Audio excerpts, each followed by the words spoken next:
Bernie Sanders has proposed a new and improved version of his Medicare for All policy.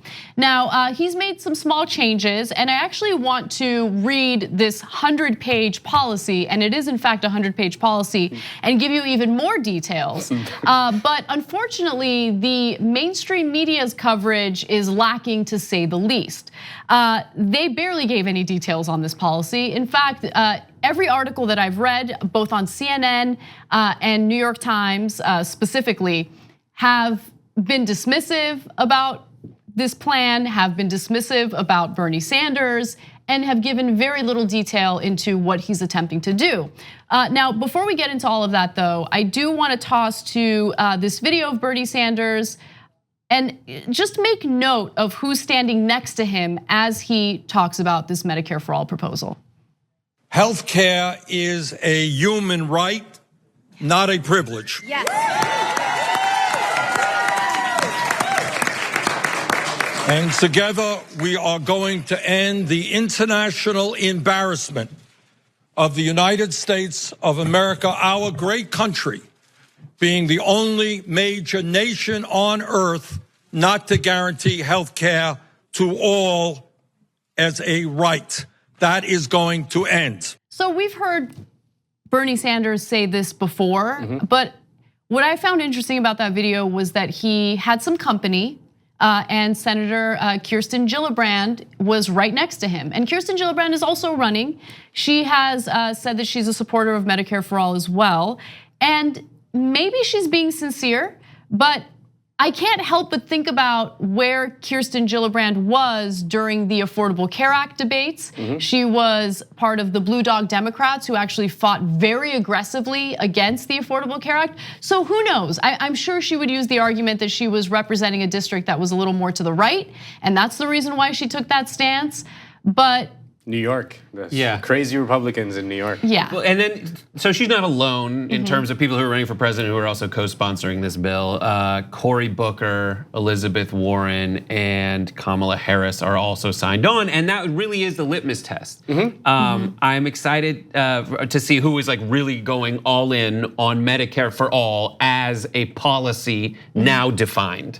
Because a lot of people who have said, I'm Medicare for All, I love it. I love the idea of Medicare for All. What do you like about it? Well, I like the idea of expanding Medicare for those who want it. Right, and that's not Medicare for All. That is not Bernie's policy. There are 4 people who are like, I am on board. But I am excited to talk about the mainstream media's coverage of it because it also plays out with that. So, look, I'm gonna keep it real with you guys. I'm gonna read the actual policy and fill you in tomorrow. We don't have a giant team here and we don't have all the resources in the world. And so I get this New York Times news alert and I'm like, oh, there are some changes in this proposal and this article is hopefully going to lay that out for me. And it didn't. Luckily, CNN had one paragraph that actually focused on the policy, and this is what they say. The new proposal includes new measures to cover long-term care. Much of Sanders' proposal remains the same as what he introduced in 2017. He wants to create a federal universal health insurance program that would cover medically necessary services, prescription drugs, dental and vision services. Premiums, deductibles, and copays would disappear except for a potential $200 copay for brand name drugs. So that appears to be something different in the policy, the $200 copay for brand name drugs, and also the additional measure to cover long-term care. But I'm sure there are other changes in the policy that I want to look into, and I promise I will fill you guys in on that tomorrow. But I do want to talk a little more about how the press covered this today. And mind you, this is the mainstream media, well-funded. They have the resources to do good reporting on this, and that's not what we got. So Cheryl Gay Stolberg from the New York Times wrote the piece on Bernie's Medicare for All proposal, and it was an opinion piece. It was simply an opinion piece that she tried to pawn off as a straight news piece. It was not straight news, and I'll explain why. First of all, so a straight news piece means there's no opinion. You're just stating the facts of the policy. Here's what happened. Here's what the opponents say, but maybe I'm gonna do a little investigation and maybe do my job and get to the bottom of the truth, like figure out what the truth is to this story. That's not what she did. Opening line is, Senator Bernie Sanders stepped to the podium on Wednesday, red-faced and rumpled as ever, with a placard screaming, "Medicare for all," she wrote it in all caps, and likened his quest for a government-run universal health plan to earlier movements for women's rights, civil rights, workers' rights, and gay rights. Okay, so that was the opening line in her article, her straight news article. Let me give you more. No, go ahead, jump in. It's a great first page of a novel.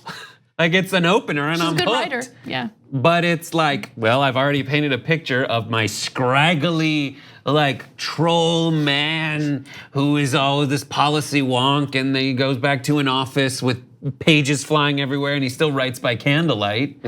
And I don't want to hang out with him. He slams the door and there's an echo and like Sebastian wants to come read in his office. Like that's what it sounds like to me. It does not sound like a New York Times news article saying. I wonder if the New York Times would ever describe Trump as orange-faced. That's a great, you know what? That is a great point. That is a great point. Would they? I doubt it. Never. Doubt it. No. I don't know. They would not. I just want to see bullet points. Red-faced and wrinkled as ever. Let me give you more. Medicare for all is not passing this Congress. That's true, okay. Its cost is still unknown. That's not true. The mechanisms to pay for it is still largely unexplained. That's also untrue. But behind Mr. Sanders's choreographed theatrics were the unmistakable politics of 2020 and his campaign for president, a campaign that never really ended with the election of Donald J. Trump. So the choreographed theatrics, maybe it's this weird Stockholm syndrome that the writer has as a result of their relationship with Donald Trump, who does go out of his way with choreographed theatrics. And I think what they find with Bernie Sanders is they can't accept the notion that potentially this guy is just saying what he thinks and what he believes, and he is able to communicate it in a way that people listen to him and say, I get it. Yeah. And that is someone who is good at communicating, but that doesn't necessarily mean that there's some actor pulling off some giant performance. This piece does a huge pet peeve of mine, which is sort of concern troll over the cost of Medicare for all. Right. Without providing the context that the current status quo, the current system is the most expensive in the world. Yes. It's the status quo right now is the cost. That Medicare for all would be at best a transition of cost from private insurance to a public system. Probably saves money. So this idea, this like scaremongering over the cost of Medicare for all, which is the most constant thing that the media does with regards to Medicare for all, is just, it's so insane that it hasn't been corrected so far. Like, I mean, it's been years already. Like we know this, and literally every single other developed country in the world has figured it out, except for the geniuses at the failing New York Times. Yeah, but they don't have any interest in putting this into context, or it's willful ignorance, because it doesn't matter how many times it's explained. This is how it would be paid for. These are the tax increases that need to happen, right? On the wealthy, for instance, maybe they should pay their fair share. Here are the things that should get cut. Maybe the funding that we're putting into defense. Those types of things are out there. They've been explained over and over and over again. She cites the various studies into how much this would cost, and then talks about how no one knows how it's going to be paid for, right? But how are they able to do the studies if the policy isn't specific? If the policy doesn't lay it all out for the studies. So look, are there things that could be improved upon? Yes, I'm sure, right? But to make it appear as if there isn't any detailed policy, but there's a 100-page policy that he put out. Did you read it? Did you read it? That's what I want to know. There was no talk about what the policy actually entails. Let me give you more real quick. Again, this is opinion. What she's writing here is opinion. Now the senator has a different problem. Okay, stop right there. The senator has a different problem based on, wait, who's saying that? Are you saying that? Because if you're saying he has a problem, then that is your opinion. right? So let me give you more. Now the senator has a different problem. So many Democrats sound so much like Bernie Sanders that some are asking why America needs Bernie Sanders. Oh, are some asking why? First of all, that whole line of reasoning makes no sense. So, but Bernie Sanders came out with this great plan that all these other candidates are trying to copy or at least pretend like they support, or maybe in some cases actually do support, right? So since we have other people who might support it, why do we need the person who came up with the policy? Let's get rid of that guy. And a lot of them, their angle is like, how are voters gonna tell the difference? Like now voters have a bunch of options. You're the people who like, it's your job as the media, you know, like right. That's the insane thing is like, is speculating as to how voters will react, just speculating about it, is the craziest thing the media does. The media has no idea how voters will react. No one has any idea how voters will react. 2016 should have taught us that lesson, that we don't have no idea how voters will react. I mean, you know, Trump violated all kinds of conventional wisdom in politics and won. So that's right. All the conventional wisdom about how voters will react, as far as I'm concerned, is out the window. Like that's another thing the media does that just drives me crazy is just, oh, well, obviously, if you're a truck driver in Missoula, Montana, you're not gonna like this. And it's like, you've never met a truck driver in Missoula, Montana. Exactly you wouldn't know truck driver in Missoula, Montana if it slapped you in the face. Yeah, you're quoting some. Can we talk to some? Can we hear from this person named some? That is utterly made up. And that's if you reflect on like the entire framing of this piece is the rollout piece. This piece is the political aspect of it. Because people who write stuff like this, they don't necessarily focus on or weren't comfortable with or weren't able to do that full piece on what the policy was. Right, she's got strong opinions about the policy, but she doesn't, you know. But like the argument for, I mean, oh, we got Bernie and we got four other people that like Medicare for all. That argument is like, we have Coca-Cola, do we need other brown sodas? Like, well, one's the classic, one invented the genre, and the other ones are like, she's advocating for Crystal Pepsi. Yeah, exactly. That was a huge success. And people That's can what choose. Kristen Gillibrand is. She's the Crystal Pepsi of Medicare for all. It's what it is. You young kids and the young Turks fans have no idea what Crystal Pepsi is.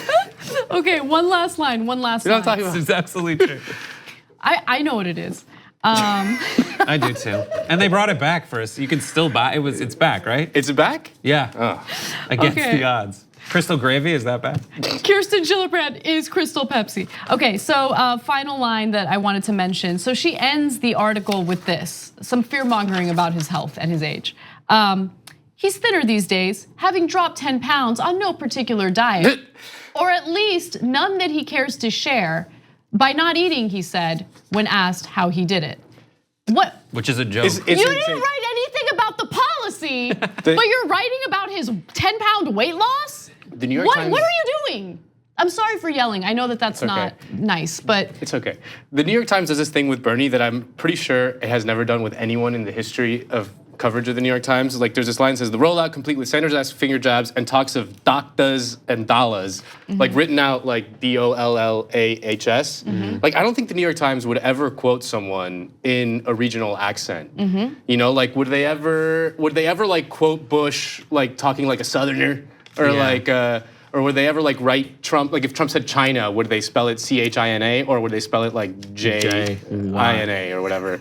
Yeah. Like it's insane that because they do it all the time, like billionaires or like doctors. They do. Dollars. I feel like it's so strange. It's clowning on him in a way, right? Like it's like they see him as like this goofy character and they don't take him seriously. For me at least, that's when I read that kind of stuff, the way I interpret it is, oh, whoever's writing this doesn't take him seriously. They see him as some sort of like cartoonish but at character. the same time, they're arguing that he started a movement that got 4 of the major contenders to sign off on it. So which is it? Is he not a force to be reckoned with? Or did he just do the other thing you said, which is motivate an entire movement? Well, and he's still beating those other 4 handsomely.